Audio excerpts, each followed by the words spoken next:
پاکستانی لڑکی کے عشق میں گرفتار فرانسیسی خاتون پاکستان پہنچ گئی، مگر ایسا کیا ہوا کہ پولیس خاتون کو بازیاب کروانے پہنچ گئی؟ انہوں نے شادی کی تو وہ کہہ رہا تھا کہ ہم باہر اکٹھے چلے جائیں گے، پروسیس میں تھوڑا سے پیسے لگتے تھے، یہ خوف بھی تھا کہ ان کو اسی طرح بھیج دوں، دوبارہ پاکستان واپس نہیں آئیں گے۔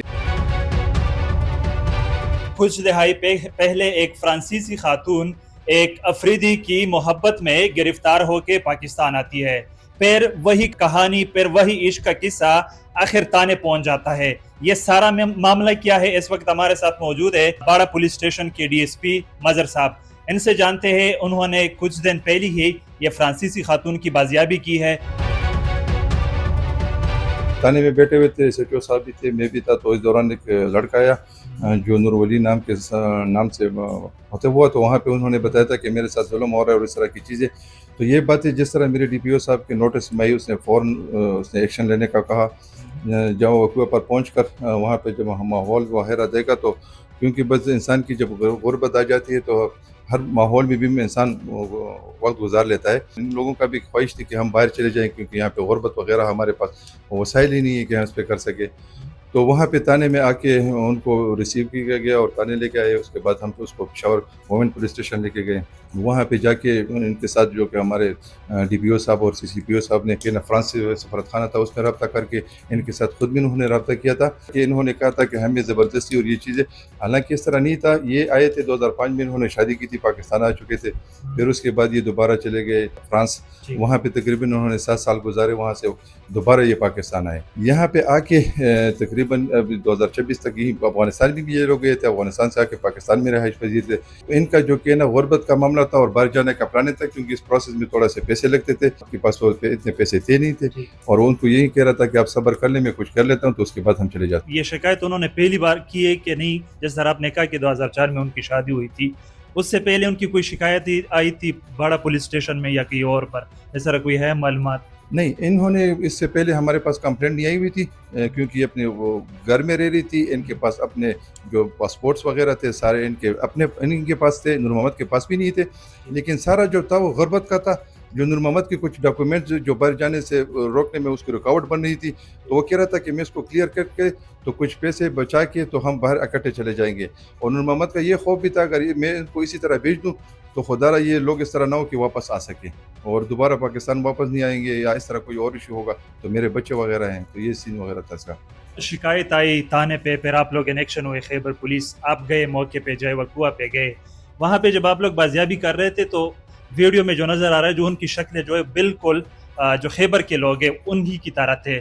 وہاں ریکوری کے موقع پہ جس طرح آپ نے کہا قرآن مجید بھی پڑھا تھا، وہ کیا سارا واقعہ تھا بازیابی کے دوران، وہ ذرا بتائیں۔ جی بالکل، جس طرح ہمارے قبائلی عورتیں جس طرح زندگی بسر کر رہے ہیں، اسی طرح یہ بھی کر رہی تھی۔ کمرے میں جو تھے، جو اس کو ہم ریسکیو کر رہے تھے، تو اپنے سامان کے ساتھ انہوں نے پہلے اپنی بیٹی کو بتایا تھا کہ قرآن مجید پہلے اٹھا لینا چاہیے، اور اٹھا کے اپنے سینے کے ساتھ رکھ کے باہر نکل لیں گے۔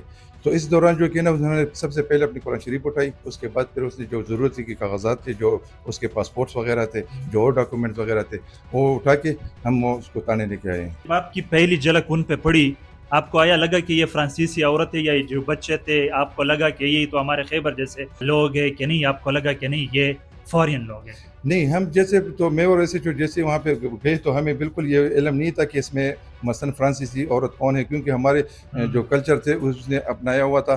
ان کے جو بچے تھے وہ ہمارے ساتھ افریدی میں باتیں کر رہے تھے۔ جب یہ فرانسیسی اسپیچ میں بولی، اس کے بعد ہمیں پتہ چلا کہ یار یہ تو وہی فرانسیسی عورت ہے، کیونکہ یہ پشتو سمجھتی تھوڑی بہت لیکن بول نہیں سکتی، اور ان کے جتنے بھی بچے ہیں تو انہوں نے آپ کے ساتھ کون سی زبان میں کمیونیکیٹ کر ہمارے ساتھ جو کہ نا وہ انگلش اور یہ فرانسیسی زبان میں جو کہ باتیں کر رہی تھی، اور جو کہ باقی ترجمہ ان کے بیٹے جو ہم کو بول رہے تھے، تو بیٹے میں اس کو فرانسیسی زبان میں ترجمہ اس کو کروا رہی تھی۔ اچھا، تو آپ لوگوں نے بازیابی کی، ان کے ساتھ کتنے بچے تھے؟